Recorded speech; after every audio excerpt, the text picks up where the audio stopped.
काल धनंजय मुंडे साहेबांनी वंजारी समाजाच्या मेळाव्यामध्ये एक भूमिका मांडली की गेले 200 दिवस माझी जात, माझा जिल्हा आणि माझी माती बदनाम केली जाते, दुश्मनी माझ्यासोबत.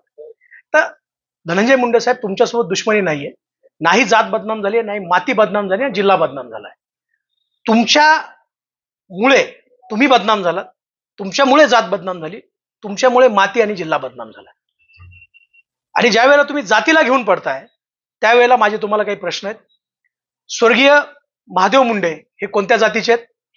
स्वर्गीय बापू आंधळे यांची हत्या घडून बबनभाऊ गीतेंना तुम्ही जेलमध्ये घातलंय आणि त्या लोकांना जेलमध्ये घातलंय. हत्या करणारे आजही बाहेर फिरतायत. हे कोणत्या जातीचे आहेत?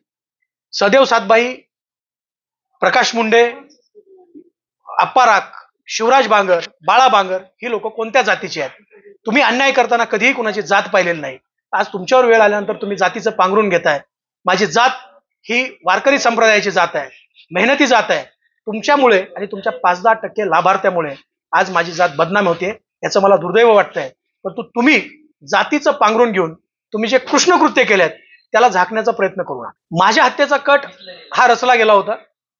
एक सनी आठवले म्हणून बीडमधील एक युवक कार्यकर्ता आहे, आणि त्या युवक कार्यकर्त्याला सांगितलं, त्यावेळेस त्यांनी सांगितलं मी काही गुन्हेगार नाही, मी एक साधारण माणूस आहे आणि शिवराज बांगर यांची हत्या करू शकत नाही. ते माझ्यासोबत आम्ही एकत्र राहिलेलो आहे.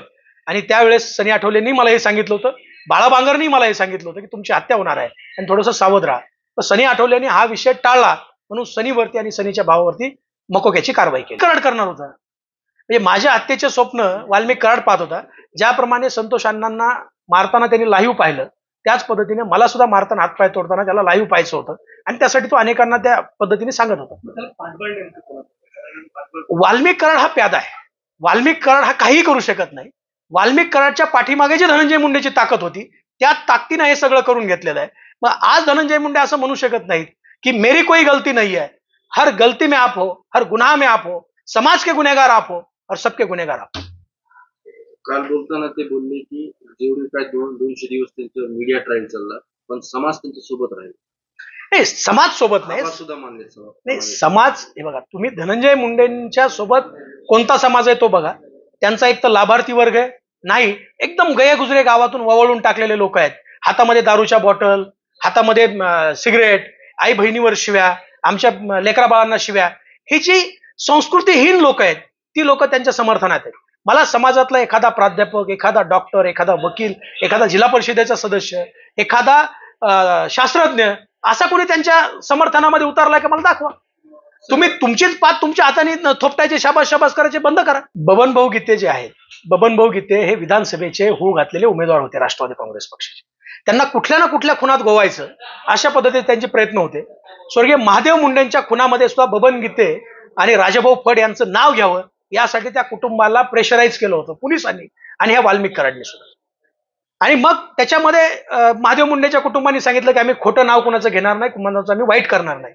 मग त्याच्यानंतर बापू आंधळे हा गरीब वंजारी समाजातला पोरगा, ज्याच्या पाठीमागे कुणी नाही, ज्याचं कुटुंब लहान आहे, आई वडील वृद्ध आहेत, त्या बापू आंधळेची हत्या महादेव गीतेच्या दारात जाऊन गोट्या गीते आणि या सगळ्या गँगनी वाल्मिक कराडच्या सांगण्यावरून केली.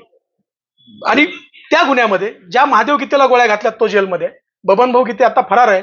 आणि ही जी हत्या आहे केवळ आणि केवळ बबनभाऊ गीतेला जेलमध्ये घालण्यासाठी, तो विधानसभेला आपल्याला अडवा येईल या भीतीतून केलेली आहे.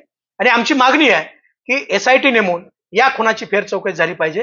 कारण खुनानंतर बापू आंधळेच्या कुटुंबातल्या एकाही माणसाचं स्टेटमेंट पोलिसांनी रेकॉर्ड केलेलं नाही.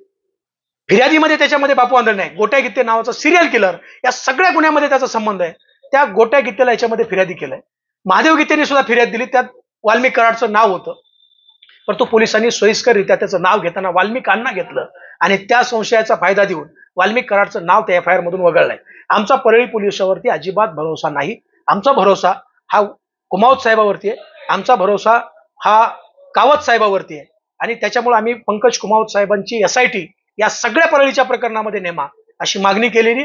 निश्चितपणे त्या मागणीला मुख्यमंत्री साहेब सकारात्मक प्रतिसाद देतील. आणि जर नाही मिळाला तर रस्त्यावरची लढाई आणि समाजाच्या न्यायालयात सुद्धा आम्ही या विषयामध्ये जाणार. सर, बापू आंधळे केवळ सरपंच होते, एवढं वैर काय होतं नेमकं की त्यांना निर्गुणपणे? बापू आंधळेचं कुणाशीही वैर नव्हतं. बापू आंधळे हा बबनभाऊ गीतेचा कार्यकर्ता होता. अनेक बबनभाऊचे कार्यकर्ते पुन्हा वाल्मिक कराडकडे गेले, जे गेले नाहीत त्यांचे हातपाय तोडले, त्यांचे केसेस नाहीत, त्यांचं काही दाखल झालं नाही. आणि मग बापू आंधळे कुणाला तरी मारायचंय, मग असा व्यक्ती मारायचा की ज्याच्या पाठीमागे आपल्याला प्रश्न विचारणारं कुणी नाही. म्हणून बापू आंधळे सारख्या एका गरीब वंजारी समाजातल्या तरुण सरपंचाची हत्या घडून आणली बबन गीतेंना केसमध्ये गुंतवण्यासाठी.